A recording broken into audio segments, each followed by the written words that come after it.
이름으로 기도드립니다. 아멘. 오늘 우리가 함께 볼 말씀은 열왕기상 15장 1절부터 8절까지입니다. 열왕기상 15장 1절부터 8절까지 말씀 우리 함께 교독하도록 하겠습니다. 느밧의 아들 여로보암 왕 18째 해에 아비암이 유다 왕이 되고 예루살렘에서 3년 동안 다스리니라. 그의 어머니의 이름은 마아가요 사비살롬의 딸이더라.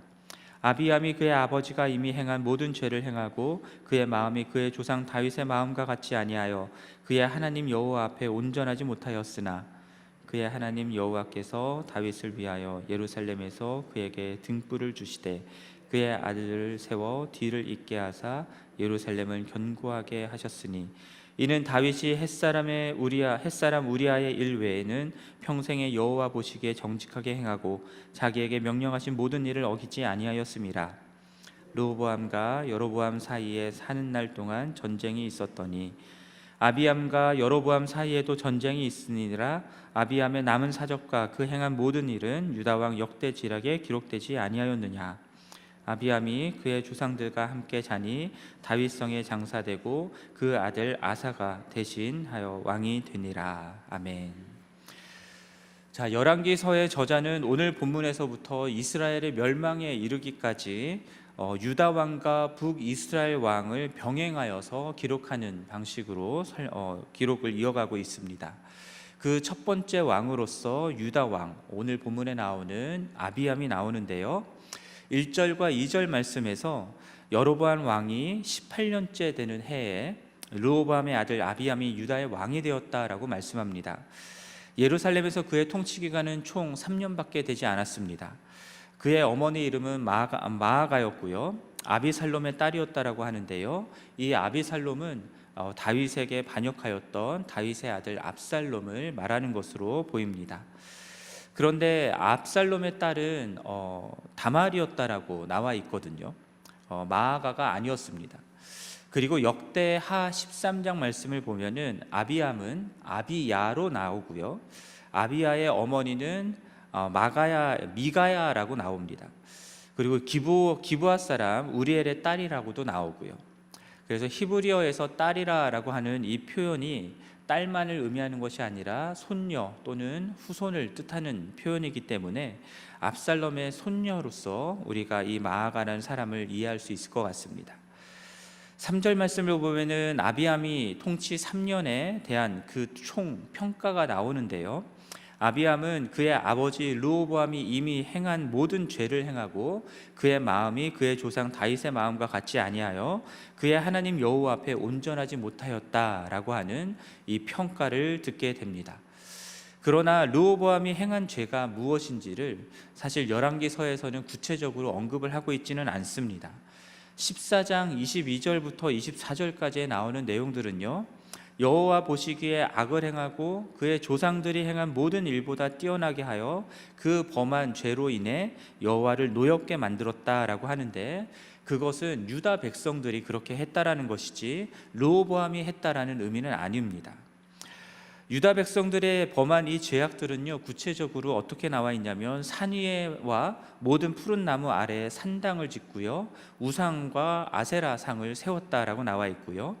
그 땅에는 남색하는 자가 있었는데 유다 백성들로 하여금 여호와께서 이스라엘 자손 앞에서 쫓아내신 가나안 족속들, 가나안 사람들이 하던 모든 가증한 일들을 그들이 했다라고 하는 내용들을 말씀하고 있습니다. 자, 르호보암의 죄악이라고 한다면 바로 이것입니다. 유다 백성들이 이러한 죄악들을 짓도록 그냥 방관해 둔 죄인 것이죠. 그것들을 저지하지 않고 막지를 않았습니다. 성경은 이러한 르호보암이 행하였던 모든 죄악들을 아비암이 동일하게 행하였다라고 말씀하고 있습니다. 역대하 15장 16절 말씀을 보면은 아비암의 어머니 이 마아가라는 사람도 아세라의 가증한 목상들을 만들었다라고 나오거든요. 그래서 명시되어 있지는 않지만 르호보암 왕도 그렇고 아비암도 그렇고 백성들의 죄악을 방관하고 저지하지 않았을 뿐만 아니라 우상 숭배의 영향을 계속 받아서 우상 숭배에 빠졌을 수 있다라는 사실을 우리는 알 수 있습니다. 그렇게 죄의 길을 걸었던 아비암의 마음의 상태가 어떠했는가라고 하는 것을 이제 3절에서 또한 말씀하고 있는데요. 그의 마음이 다윗의 마음과 같지 않았다라고 말씀합니다. 하나님 여호와 앞에 온전하지 못하였다라고 말씀하고 있어요. 이것은 마음 전체를 하나님께 드리지 못하였다라는 것을 뜻하는 겁니다. 하나님과 그의 백성의 관계에서 하나님은 그 백성들에게 전심을, 온전한 마음을 원하시죠. 하나님께 드려지는 전심은 하나님을 사랑하는 것과 그리고 하나님의 말씀에 순종하는 것으로 나타나게 됩니다. 그러나 솔로몬도 그랬고 르호보암도 그랬고 여로보암도 그렇고 아비암도 그렇고 다 하나님께 온전한 마음, 전심을 드리지 못한 이들입니다. 이렇게 온전하지 못한 마음으로 죄의 길을 걸었음에도 불구하고 이들의 왕위가 계속해서 이어지고 있는 그 이유를 4절 말씀에서 설명하고 있는데요. 하나님께서 다윗을 위하여 예루살렘에서 그에게 등불을 주셨다라고 말씀하는데, 예루살렘에서 등불을 주셨다라고 하는 것은 그의 뒤를 잇는 아들을 주셨다라는 의미와 같은 의미입니다. 그렇게 예루살렘에서 다윗의 왕위를 견고케 하셨다라는 것이죠. 하나님께서 전심을 드리지 못한 이 왕들의 왕위가 계속해서 이어지게 하시는 그 이유는 하나님께서 은혜를 베푸셨기 때문이고요, 그 은혜를 베푸신 이유는 바로 다윗 때문이었다라고 말하는 것입니다. 5절 말씀에서 다윗이 햇사람 우리아의 일 외에는 평생에 여호와 보시기에 정직하게 행하였다라고 말하고, 자기에게 명령하신 하나님의 모든 명령들을 다 어기지 않고 행하였다라는 말씀을 하고 있습니다. 여기서 말하는 우리아의 일이라는 것은 여러분 잘 아시는 것처럼 우리아의 아내 밧세바를 범하고 임신을 하자 우리아를 전투가 치열한 곳으로 보내서 결국 죽게 만들었던 그 일을 말하는 것이죠. 그러나 다윗이 정말로 우리아의 일 외에는 모든 것을 온전하게 행했는가, 아무런 죄를 짓지 않았는가 라고 한다면 그렇지는 않습니다. 가장 대표적으로 하나님이 기뻐하시지 않는 인구 조사를 했던 일이 있었죠. 그 죄를 범하여서 온 이스라엘로 하여금 전염병으로 7만 명이 죽게 되는 재앙을 받게 됐었습니다. 다윗도 인간인지라 그의 마음과 그의 행위가 완벽하게 온전할 수는 없는 것이죠. 그럼에도 불구하고 하나님은 다윗이 정직하게 행하였다라고 말씀하고요, 명령하신 모든 일을 어기지 아니하였고 온전한 마음을 가졌다라고 말씀하고 있는 겁니다. 하나님께서 그렇게 그를 평가하시는 이유가 무엇이냐면, 다윗은 자신이 죄를 지었을 때에, 자신의 죄를 깨닫게 되었을 때에 곧바로 회개하는 사람이었기 때문입니다. 우리아의 일로 나단 선지자의 책망을 받았을 때에도, 인구조사로 죄를 범하게 됐을 때에도 다윗은 자신의 죄를 깨닫는 그 순간 하나님 앞에 자신이 죄인임을 고백하면서 철저하게 회개하고 돌이키는 사람이었기 때문에, 그렇기 때문에 자신의 죄를 깨닫고 회개하는 그 마음을 하나님께서는 온전한 마음으로 인정해 주시는 것입니다. 하나님을 향해서 전심이지 않은 이들은 돌이켜서 회개하지 않습니다. 하나님과 우상을 동시에 섬기면서 이 정도로 하나님을 섬기면 그래도 괜찮다, 충분하다라고 생각하기 때문에 자신이 범하는 죄악으로 말미암아 누리게 되는 쾌락과 만족을 계속해서 즐기는 삶을 살아가게 되어 있습니다. 그래서 죄를 즐기면서 하나님도 섬기려 하는 모습을 보이는 것이죠. 그것은 하나님 앞에서 온전한 마음으로 하나님을 섬기는 것이 아니다라는 것을 오늘 본문이 분명하게 말씀해 주고 있는 겁니다. 그래서 정말로 하나님을 향하여 온전한 마음을 가진 사람들은요, 반드시 회개하고 돌이킵니다.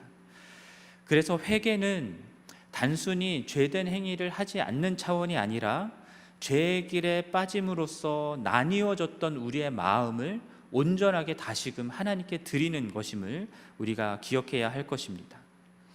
행위만 바꾼다고 해서 우리가 죄의 길에서 벗어나는 것이 아니라 우리의 온전한 마음을 하나님께 드리는 회개가 필요한 것입니다. 자, 6절 말씀 보면은 르호보암과 여로보암 사이에 전쟁이 있었다라고, 계속해서 전쟁이 있었다라고 말씀하고요, 또 7절에서도 아비암과 여로보암 사이에도 전쟁이 있었다라고 말하는데요. 제가 앞서 말씀드렸던 역대하 13장 말씀을 보면은 바로 이 아비암과 여로보암이 전쟁을 벌이는 장면이 나옵니다. 근데 그 기록을 보면은 굉장히 흥미롭습니다. 제가 흥미롭다고 말씀드렸던 이유는 아비암이 여로보암을 꾸짖는 내용이 나오기 때문입니다. 여로보암이 금송아지를 만들어서 우상 숭배했던 거, 그리고 레위 사람으로 제사장을 삼지 아니하고 어린 숫송아지 한 마리와 순양 7마리를 끌고 와서 나 제사장으로 세워주세요라고 하면은 그냥 그 사람을 제사장으로 세웠다라는 겁니다. 이러한 일들을 행한 여로보암을 아비암이 책망을 하는 내용들이 나와요. 그리고 여호와 하나님이 유다의 하나님이 되시고 유다는 하나님을 배반하지 않았기에 하나님이 유다와 함께 계신다라고 하고, 전쟁을 벌이면 하나님이 함께 계시는 유다에게 이스라엘은 망하게 될 것이다라는 이야기를 합니다. 그리고 그 전쟁에서 소집된 군사의 수를 보면요, 남유다의 군사는 40만 명이라고 나와 있고요, 북이스라엘의 군대는 80만 명으로 나와 있습니다. 그러니까 숫자로 보자면 북이스라엘이 2배가 모인 것이고요, 그렇게 강한 전력을 가지고 전쟁에서 이길 수 있었을 텐데, 그런데 결과적으로 보면 남유다가 북이스라엘의 군대에 50만 명을 쳐서 죽이는 승리를 거두게 됩니다. 그리고 이 승리의 이유를 무엇이라고 말하냐면 남유다가 하나님 여호와를 의지하였기 때문이다라고 말씀하고 있어요. 그러니까 이 전쟁이, 방금 말씀드렸던 역대하 13장에 나오는 이 전쟁이 아비암의 통치 중에 어느 때에 일어났는지 정확히 알지는 못하지만 오늘 본문과 비교해서 생각을 해본다면 너무 상반되는 내용인 것이죠. 오늘 본문에서 아비암은 분명히 르호보암이 걸었던 죄의 길을 걸었다라고, 행하였다라고 말씀하고 있잖아요.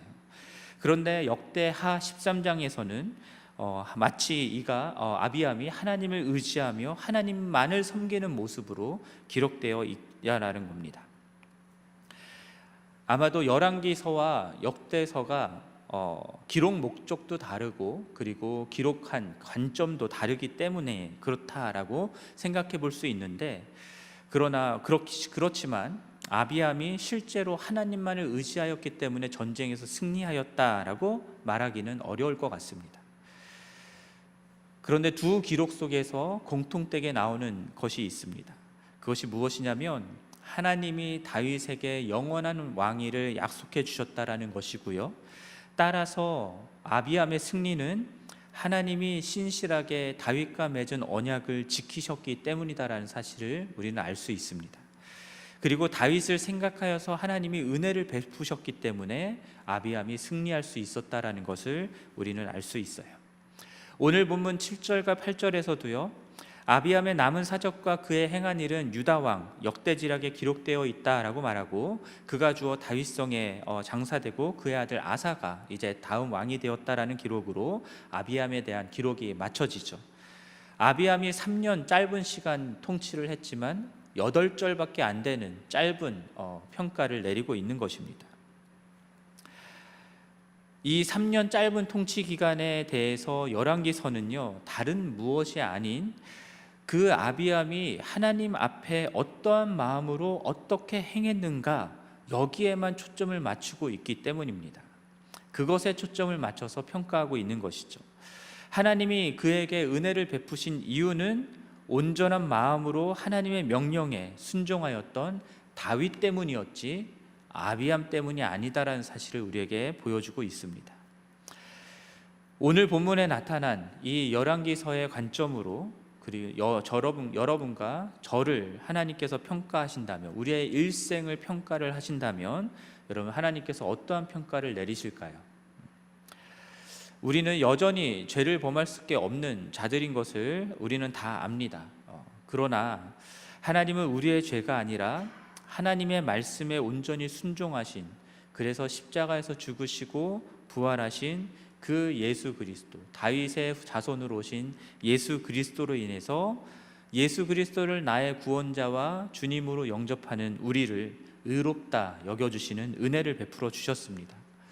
그 은혜를 받은 자로서 우리 안에 계신 예수 그리스도와 같이 우리도 하나님을 향해서 온전한 마음을 드리고 하나님 보시기에 정직하게 행하며 하나님의 명령에 온전한 마음으로 순종하는 그러한 삶을 살았노라고 인정받는 우리 모두가 되었으면 좋겠습니다. 혹 하나님 보시기에 정직하게 행하지 못하고 있는 부분들이 있거나 죄의 유혹에 넘어져서 우리의 마음이 지금 나뉘어진 부분들이 있다면, 그렇다면 다시 회개하고 돌아오시기를 바랍니다. 다시 온전한 마음을 우리 하나님께 올려드리는 우리 모두가 되었으면 좋겠습니다. 그리고 그런 우리를 통해서 우리 주변에 있는 많은 다른 사람들 또한 예수로 말미암는 하나님의 은혜를 받아 누리게 되는, 다윗 때문에 아비암이 전쟁에 승리할 수 있었던 것처럼 예수로 말미암는 하나님의 은혜 때문에 우리의 삶 가운데 베푸시는 놀라운 은혜를 누리게 되는, 우리 주변 사람들이 그러한 은혜를 누릴 수 있게 하는 그런 우리 모두가 되고 우리 교회가 되기를 주님의 이름으로 간절히 축원합니다. 우리 함께 기도하겠습니다. 하나님 아버지, 아비암의 기록들을 보면서 결국은 하나님께서 다윗으로 말미암아서 베풀어 주신 은혜가 아비암과 그 이후의 모든 왕위들을 이끌어 갔음을 보았습니다. 하나님 아버지, 우리의 행위가 아니라 예수 그리스도께서 우리에게 베풀어 주신 그 은혜로 말미암아서 우리가 구원을 받았고 주님의 자녀가 되었고 주님께서 베풀어 주시는 모든 은혜들을 누릴 수 있게 되었음을 고백합니다. 주님 감사합니다. 또한 우리가 그러한 은혜를 받은 자로서 여전히 부족하고 연약한 가운데에서도 늘 주님께 우리의 온전한 마음을 드릴 수 있게 도와주시고, 혹 마음이 나뉘어져서 죄의 길로 갔다면 다시금 돌이켜서 회개하고 주님께 온전한 마음을 드리는 우리 모두가 될 수 있게 도와주시옵소서. 또한 그러한 우리를 통하여서 우리 주변에 있는 많은 이들 또한 예수 그리스도를 만나게 되고 예수 그리스도로 말미암는 주님의 베풀으시는 은혜를 누릴 수 있게 하여 주시옵소서. 이 모든 말씀 우리 주 예수 그리스도의 이름으로 기도드립니다. 아멘. 하늘에 계신 우리 아버지여, 이름이 거룩히 여김을 받으시오며 나라가 임하시오며 뜻이 하늘에서 이루어진 것 같이 땅에서도 이루어지이다. 오늘 우리에게 일용할 양식을 주시옵고 우리가 우리에게 죄 지은 자를 사하여 준 것 같이 우리 죄를 사하여 주시옵고 우리를 시험에 들게 하지 마시옵고 다만 악에서 구하시옵소서. 나라와 권세와 영광이 아버지께 영원히 있사옵나이다. 아멘. 계속해서 기도하시고 돌아가시겠습니다.